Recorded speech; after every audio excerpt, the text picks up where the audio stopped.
think we are recording. And again, good evening, everyone. My name is Jeff Hammond. I'm a consultant that works for NDOT, that's the Nashville Department of Transportation, to facilitate the traffic calming program. With us on the call is also David Greaves, who's also a consultant that works with us. And we're going to be presenting the second meeting in the Piccadilly Row traffic calming project. What I will be doing this evening is covering three main topics. The first is kind of an overview of the program, just to rehash some of the information that Piccadilly Row got into the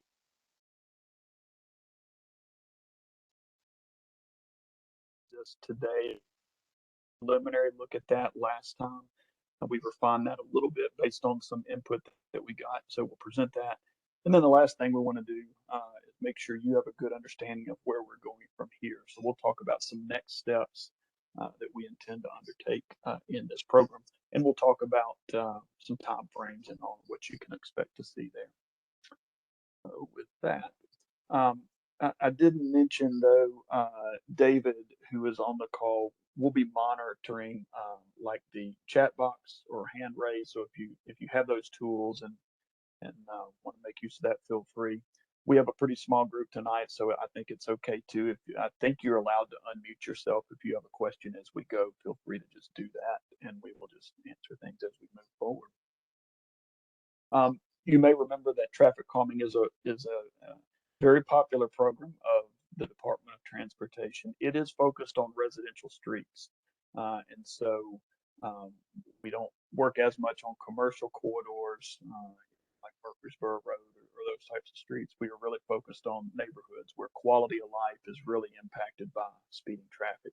We do focus on physical solutions. There's a little bit of an educational component that can come with that, but really we found that nothing slows traffic down like putting something physically in the street. So we'll show you what our thoughts are on Piccadilly Row with respect to that. We do focus on reducing speeds. That sounds obvious, but sometimes people want to engage the traffic calming program to shift traffic off of their street totally. We're not here to do that, but with one exception that kind of came back to me very recently with people that said, people are coming on this street and racing. Those people we just want off. we do want to divert that type of traffic.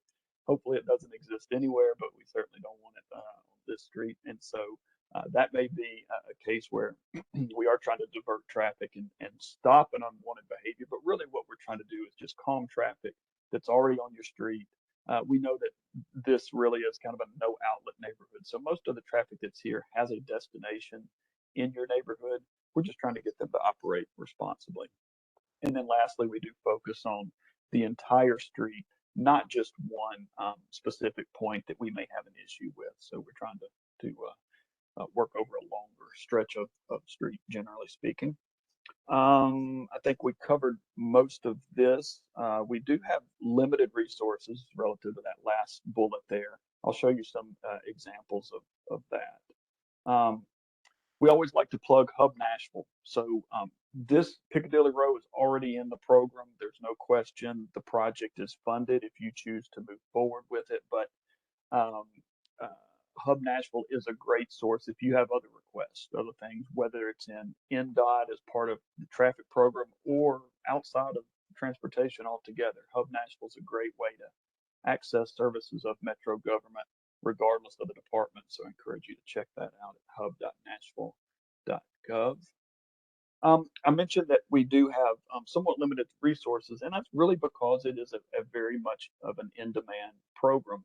You see some statistics here from our latest application window where we have well over 400 streets, just like Piccadilly Row, that people have requested these services on. Of course, we can't get to that many, and so we are really limited to about 50 projects a year.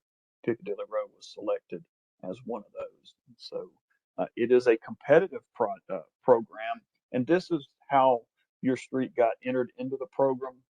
There was an application, and we looked at the data on the street as we do for any application that comes in.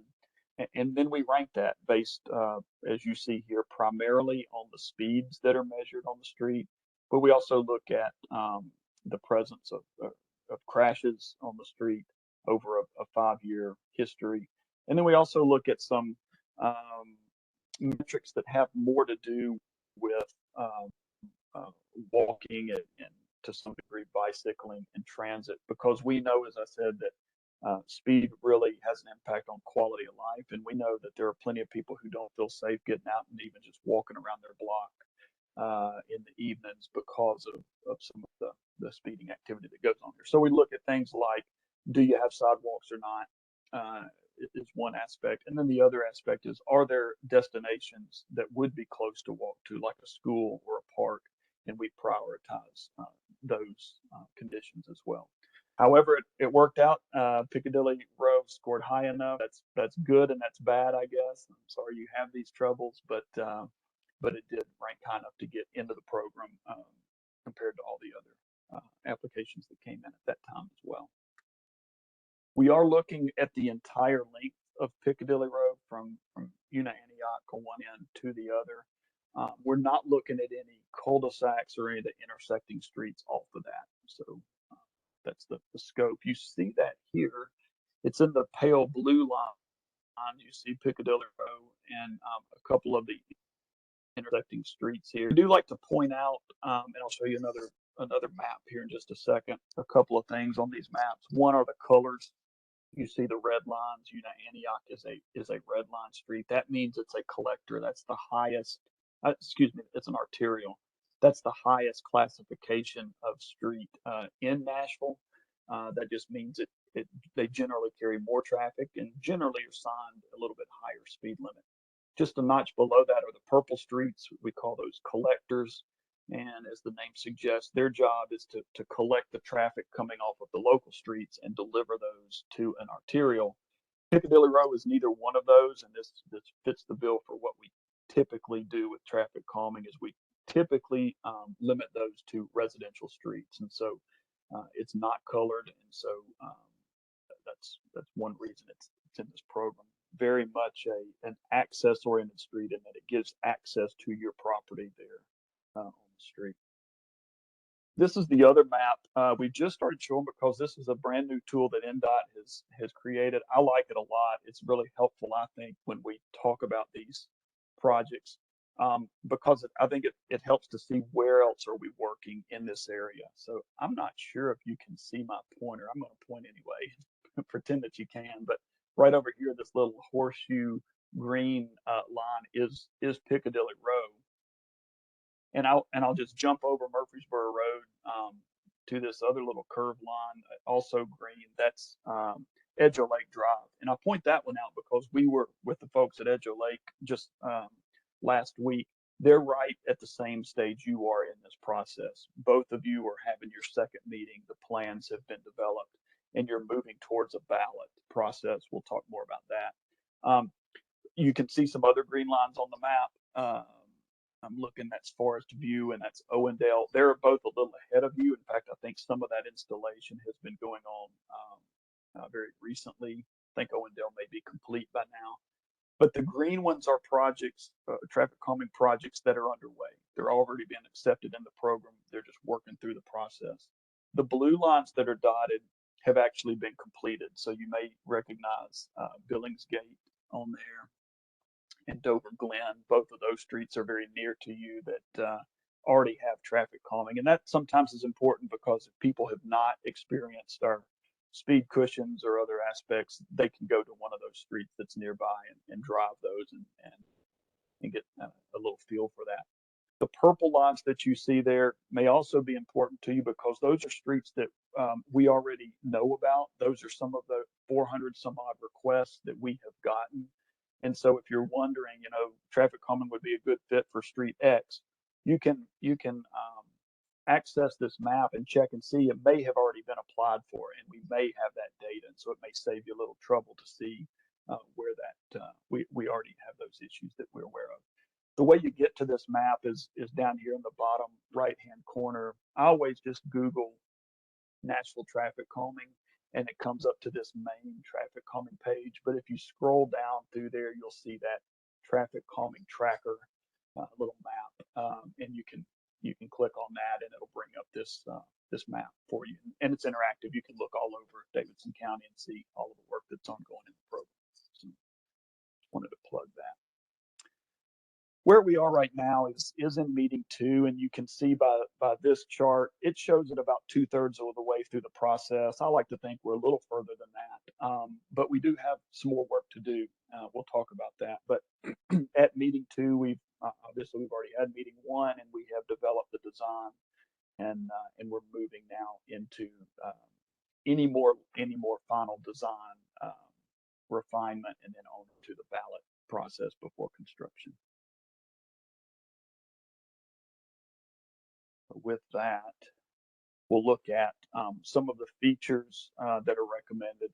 I don't like to jump into the plan without first defining what some of these things are that we're talking about. So in the plan, you're going to see speed cushions. We showed this last time. A lot of people in Nashville would say traffic calming means speed cushions. It's kind of like the speed cushion program because we use these so often.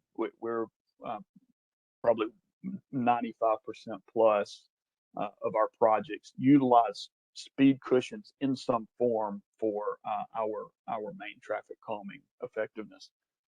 When I say in some form, there are different kind of slightly different aspects to some of the speed cushions that we use. The picture there you're looking there at on the left is a 10.5 foot cushion. That means it's 10.5 feet in the direction that the car is traveling, which is a longer one. You can kind of see that middle section there. That can be taken out, and you get more of the picture that's on the right. That's a 7-foot cushion. That's the shortest ones we use. And that becomes important because when we're designing these, we're looking at the land use of the area. We're looking at the desired speed. We're kind of thinking about comfort of the driver going over these, and we try to come up with the best fit for a combination of comfort and speed reduction and what fits in your neighborhood. And so that's some of the things that we're looking at. We can also vary the layout of these. You see that they look like individual little pads. I guess that's why they call them cushions. And that gap becomes important for larger wheelbase vehicles like you see there. Doesn't have as much of an effect on an emergency vehicle that it has a more broad wheelbase because they can come closer to straddling them. Can't do it all the way, but it does minimize the impact on those important vehicles. The other thing I would point out here is the height of these. I'm used to seeing them, so to me that looks normal, but that may look high to you, the picture on the left. In actuality, the actual height of that is only about 3 inches tall. So it's not, it doesn't feel like the speed bump in the Kroger parking lot. It's not that abrupt. And that's another aspect to that length I was talking about. When it's 7 feet, that's the shortest one. Those have more of a harsher impact. We use those where things are very dense, that we're trying to achieve a very low speed of 15-ish miles an hour. We're going more in most cases, and in the case of Piccadilly Row, we've looked at that. We've looked at some other dimensions on that, so we'll talk about that. Sometimes we use 2 cushions like you see in the picture to the right. Sometimes we use 3. That just has to do with how wide the road is. You have a wide road, but we'll show you the layout that we selected for that as well. In fact, your road is so wide, if I remember right, that we would actually be looking at 4 speed cushions across. I don't think we've ever done that, so we've got another way that we lay those out when the road is that wide. And the way we do that is with the use of these. We typically don't talk about these as a tool in speed cushions, but it has become that for Piccadilly Row in 2 regards. The first one is kind of like you're seeing on the picture to the left. One thing that we know happens is if we don't do a good job at stretching these devices across the road, people will drive around them. And sometimes people will drive around them, even if it means leaving the road and going into someone's yard. We've seen that, and so we want to work really hard to avoid doing that. Typically, if the road looks pretty well taken up, if we leave 5 or 6 feet on the outside, they will do that, and they may drop two wheels off the pavement to get around it. But if we go much closer to the edges with a device like the delineator that you see here, we haven't had an experience where people are actually driving through that. So we try to take up, by far the majority of the road surface, just to make sure that there's no one who gets the bright idea to try and drive around these and do so unsafely. So that's one aspect that we're using the delineators is on the outside of the speed cushions to prevent drive arounds. The second aspect is something unique to this street. This came up in a comment from our first meeting that we really thought was good, and we understand where they're coming from. The comment was, you have this kind of a shoulder out here that people walk in, or kids ride their bike in, or whatever. And what someone said that presumably someone maybe that lives in a curve kind of like this said that they had noticed was sometimes speeding traffic to avoid slowing down and kind of minimizing the effect of that curve actually drifts over into it to kind of straighten out their alignment, give them a straighter shot as they try to navigate that curve.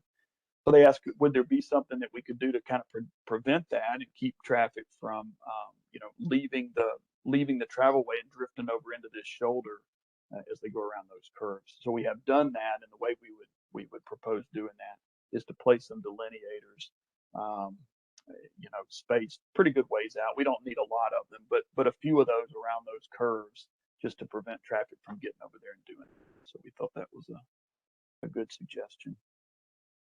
I'm going to show you a couple of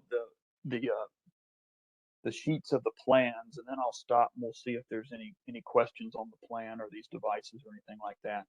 What you're looking at now is an overview of the plan package, and so of course the purple line is the street, and starting down here on the Stone Ridge apartment end of the street, we have these symbols, which are just the speed cushion location. So we have 1, 2, 3, 4, 5, 6, 7, 8, 9 different locations that we have identified for speed cushions. What we're looking to do in this layout is to space them appropriately. That's one of the most important aspects to a design, is when we're looking at this, we're looking for about a 400 to 600 foot spacing in between.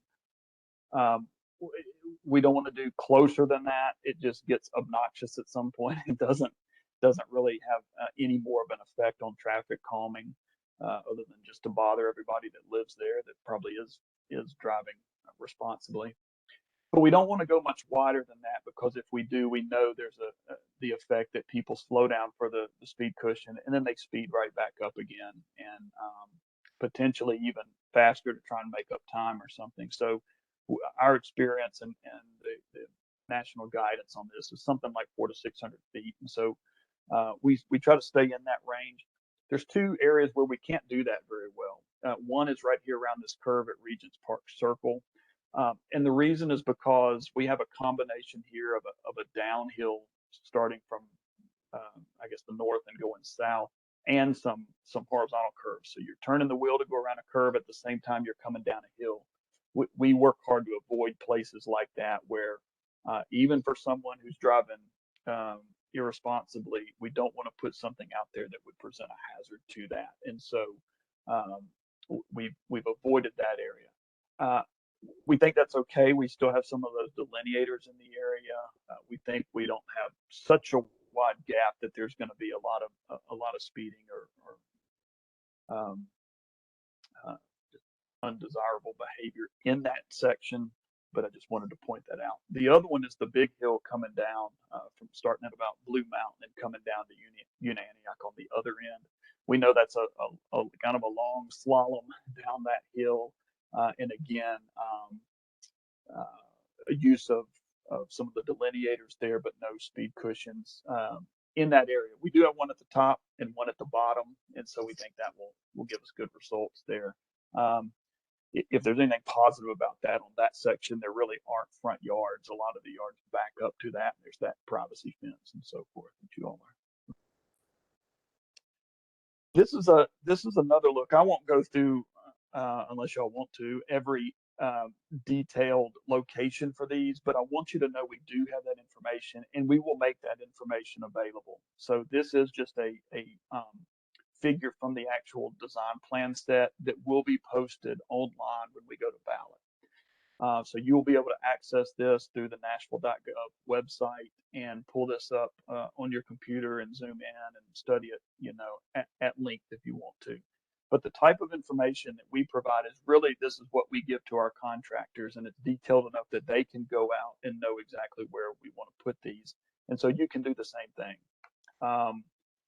The information here says speed cushion is 110 feet south of the area drain at the Bishopsgate intersection. So you can find that. A lot of times it's maybe not quite so cryptic as that. A lot of times the closest thing to spot them against is a driveway. So this one is 26 feet north of the driveway at 532 Piccadilly Road. So you can go out there and find these, if especially if you're concerned, if you live close to one of those or want to know where the closest one is to your residence, you'd be able to do that. You also might see the signs that go along with each of these. In most cases, we sign everyone. If we've got a series of multiple speed cushions without a street in between, we don't necessarily sign everything. But we do like those signs because that steel sign with that steel post provides another obstacle to keep people from trying to drive around these. And it really just brightens it up and highlights these locations very well. Again, just more information. We do also have pointed out on these plans the locations of where we are proposing to put those delineators around those curves, as I mentioned, to prevent some of the shoulder driving that is seen. Just flipping through various plans. The last the last sheet in the plan set is this one, which is a diagram of the layout. This is just some of the technical information, but what you have here is the layout of the speed cushion, and then we are proposing 2 delineators on either side of that to help take up that wide 38 feet of pavement that we have out there. So that's how we're proposing laying those out, as opposed to going 3 or 4 abreast. This lets us maintain that center line that's there and still take up some of that excess room on the outside of the pavement. We are specifying here a 7-foot speed cushion. As I mentioned, that's the shortest one. Just given the, you all are a little bit more on the suburban side, but still a fairly dense neighborhood like we have in some of the areas closer into town. And so that's what we are proposing, is that 7-foot. So we would be looking at about a 15 to 20 mile an hour speed for that. I'm going to stop there and see if there's any questions. If anybody wants to unmute and ask, or either type it in the chat box, feel free. Yeah, we have one question from Annabelle, and it looks like Gil has taken care of it. So, okay. What else? Right. I have a question. So during the winter, sorry. Hello? Go ahead. We hear you. Okay. So like during the winter, it's already, there's 2 hills on each side, obviously, like you stated, and you said there's going to be one by Bishopsgate. Now that already backs up, and there's a struggle to get up that hill in wintry conditions. How will this, these, large speed bumps, because essentially that's what they are, how will they be affected, with the drive up that hill to begin with? Yeah, we haven't had a lot of feedback on these I guess hampering driving in icy conditions. I mean, when we put them, we do not put these on any grade that's greater than 6%. So I know that that's kind of hard to envision, but to give you just something relative for that. Over there on the other end at White Mountain Lane, at this end where it's labeled Orchard Mountain Court, that hill is like in the 10% range, probably 10 to 12%. We don't do anything greater than 6, so we won't have any of these actually on such an incline as you see there. Back over by the apartments, the first one you encounter is kind of at the top of that hill when you're coming up at Bishopsgate. So we really do try to we will avoid the steepest parts of those hills. Sometimes there's a question about plowing. I don't know if this is on the plow list or not. Y'all probably know. No, it's not. Okay. So but so anyway, that's not an issue. But yeah, we haven't had an issue of people losing traction or complaining of that aspect to it in snow or even in rainy conditions. We know streets get slick in rain too, but that's just not something that we have heard. Yeah, because when I've seen them, I've always seen them on like flat land. Like, I mean, like you were referring to, most of the other ones in town are always, I've never seen them on a hill. And that's why, like I said, our hill is very large compared to anywhere else I've seen. So that's why was my question. Yeah. Thank you. No, you're right, and we have put these in other hilly neighborhoods. Obviously, Nashville's got a lot of hills, and so it's the same in every case. We avoid, like over here, we just avoid places where we think that could be an issue, and we've been pretty successful with that.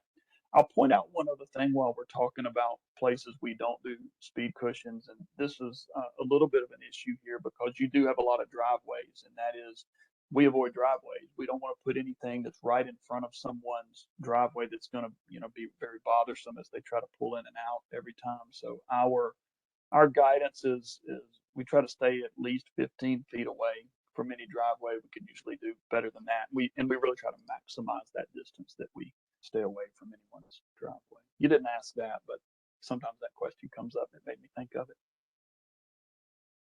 Any other questions?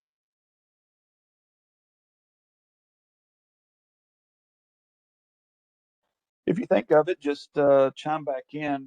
But I do want to be sure before we break up here that we talk about a couple of the bigger aspects of our next steps. And so the first one is this: it's the balloting process. So you all have seen the plan.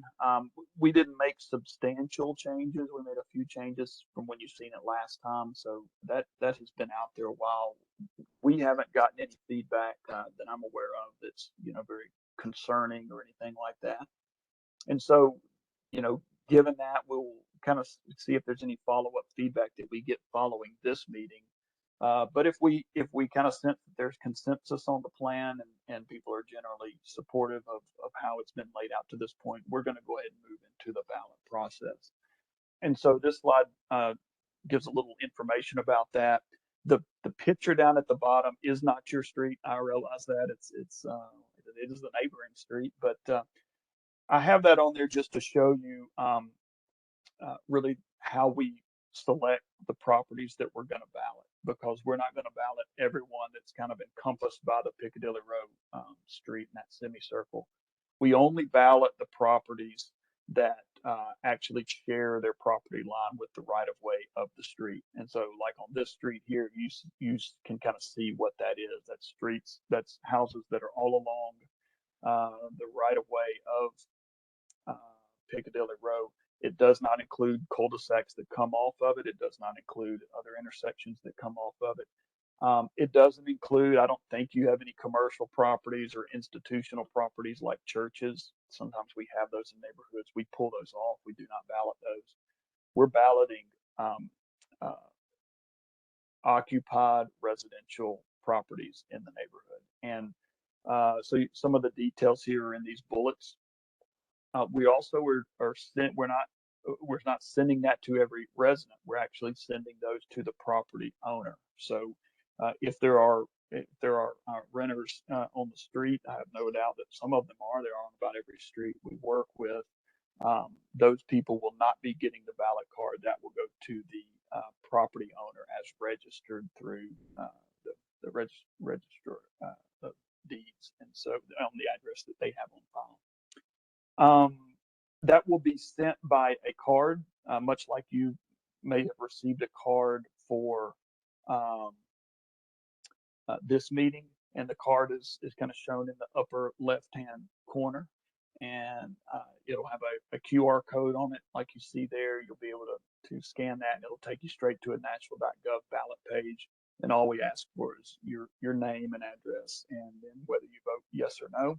There is one little security feature that's a code that will be printed on that card, just so we know that the people we intend to be voting are the people that are voting. So you just enter that code in as well.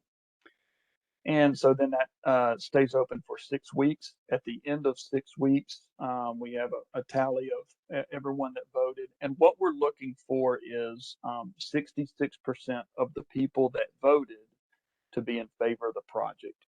It doesn't really matter how many people vote. We look at the votes that do come in, just like a real election. And so we're looking for 2/3 of the people that vote to be in concurrence. And then we move forward with the project. I did see the question come up about people in the apartment complex. That's a good question. We send that to the owner of the apartment complex. Obviously, we don't have information for every resident of the apartment complex, and so the apartment complex gets one vote for all of those people. So that's just the policy that we've selected on that, because you do get all kind of issues. If there are any HPRs, those horizontal property regimes where they've built kind of two properties on one lot, I don't think you have it on the street, but if you do, we do ballot both of those, because both of those are owners on the same piece of property.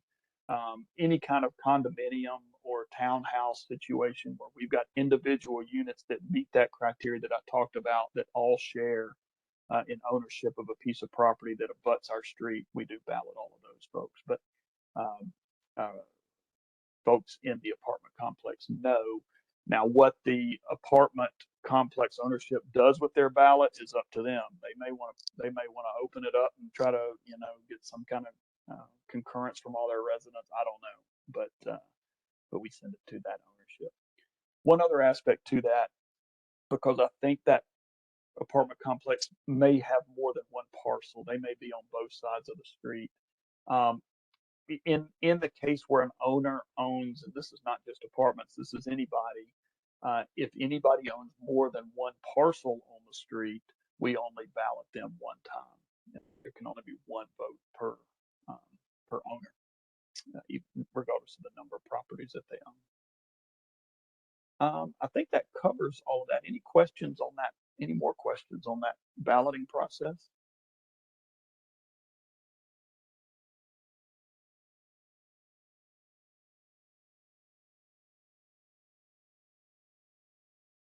Okay.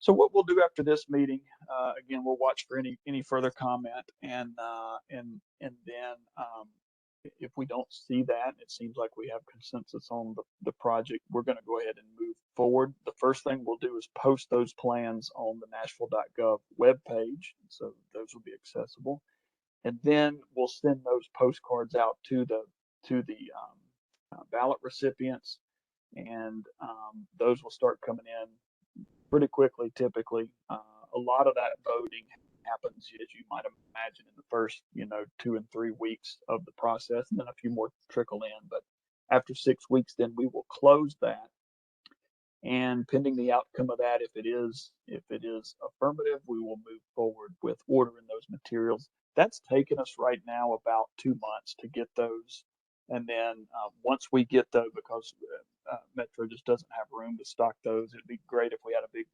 warehouse of speed cushion rubber we could go out and just pick and come put down, but we don't have that luxury, and so we order those every time, and so that adds a couple of months, and then it also adds another couple of months once we get that in to schedule the contractor to come out and do that implementation.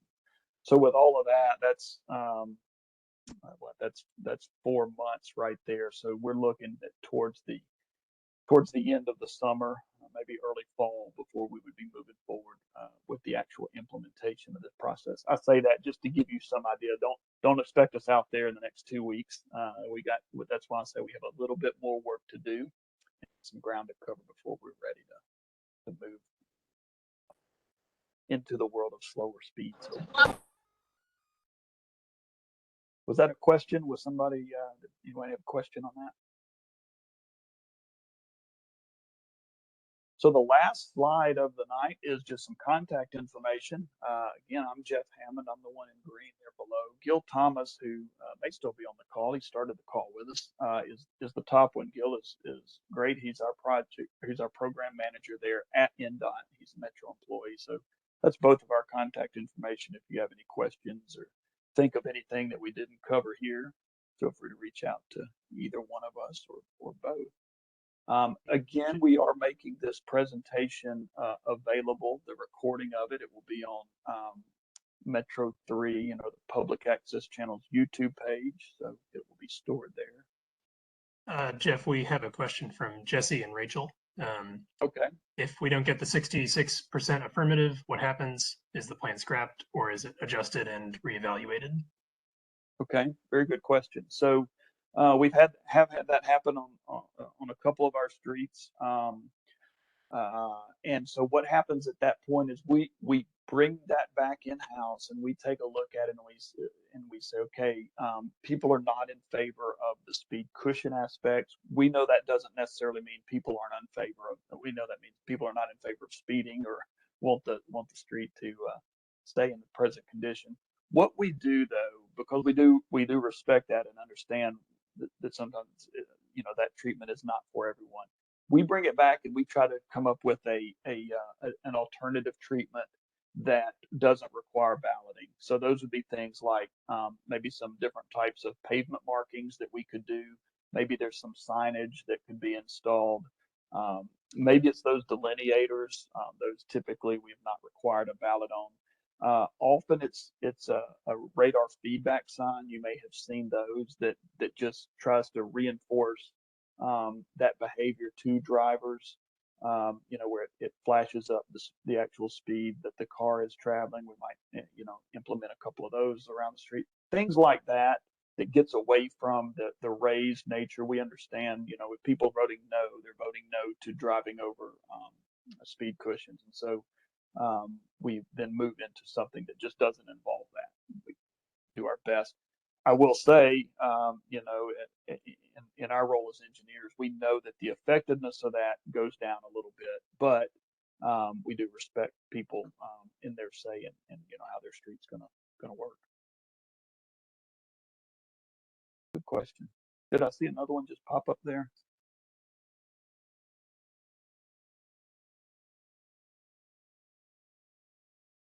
Yes, it was regarding the link to the recording. Oh, it looks like Gil answered the question in the chat there. Excellent.